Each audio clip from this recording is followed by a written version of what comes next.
Hi friends, అందరూ ఎలా ఉన్నారు? నేను చాలా బాగున్నానండి. ఈ వీడియోలో మీకు గోధుమ పిండి అలాగే రాగి పిండి యూజ్ చేసి బిస్కెట్స్ ఎలా తయారు చేసుకోవాలో చూపించబోతున్నానండి. ముందుగా ఒక కప్పు గోధుమ పిండి తీసుకోవాలి. దానిలోకి ఒక టేబుల్ స్పూన్ వరకు నువ్వులు వేసుకోవాలండి. తర్వాత ఒక మిక్సీ గిన్నె తీసుకొని అందులోకి హాఫ్ కప్పు వరకు పంచదార తీసుకొని అందులో ఒక ఇలాచీ వేసి పౌడర్లా చేసుకోవాలండి. తర్వాత ఒక హాఫ్ కప్ వరకు రాగి పిండి తీసుకోవాలి. అది కూడా ఇందులో యాడ్ చేసిన తర్వాత ఒక 2 టేబుల్ స్పూన్స్ వరకు నెయ్యి యాడ్ చేసుకోవాలండి.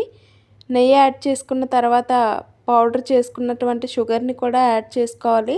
అలాగే ఒక చిటికెడు సాల్ట్ కూడా యాడ్ చేసుకొని మొత్తం నెయ్యి పిండికి పట్టేలా ఫుల్గా కలుపుతూ వీడియోలో చూపిస్తున్న విధంగా కలపాలండి. కలిపిన తర్వాత పిండి పట్టుకొని ఇలా ఒకసారి నొక్కి చూస్తే మనకి ఉండలాగా అవ్వాలి. అలా అయితే బిస్కెట్స్ గుల్లగా బాగా వస్తాయండి.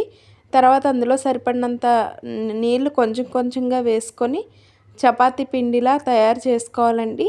ఆ తయారు చేసుకున్నటువంటి పిండిని ఒక చిన్న ముద్దను తీసుకొని వీడియోలో చూపిస్తున్న విధంగా తయారు చేసుకున్న తర్వాత చాక్తో చిన్న చిన్న బిస్కెట్స్ లాగా కట్ చేసుకోవాలండి. అలాగే అన్ని బిస్కెట్స్ కూడా కట్ చేసుకోవాలి.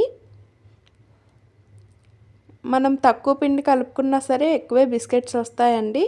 ఒకసారి ట్రై చేసి చూడండి, చాలా బాగుంటాయి.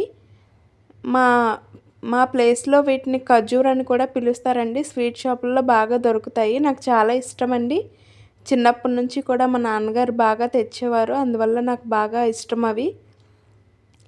తర్వాత ప్యాన్లో ఆయిల్ వేసి ఆయిల్ మీడియం హీట్ అయిన తర్వాత ముందుగా కట్ చేసుకున్నటువంటి బిస్కెట్స్ని ఒకటొకటిగా వేసుకోవాలండి. వీడియోలో చూపిస్తున్న విధంగా వేసుకోవాలి.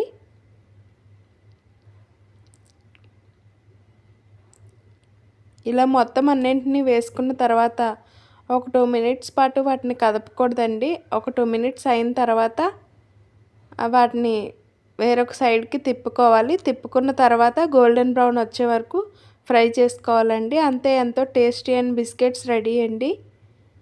వీటిని మీరు టీతో కానీ తింటే చాలా బాగుంటుందండి. టీ టైం స్నాక్గా కూడా ఒకసారి ట్రై చేసి చూడండి, మీకు కూడా చాలా నచ్చుతుంది. వీడియో నచ్చితే like, share and subscribe to my channel. Thank you for watching.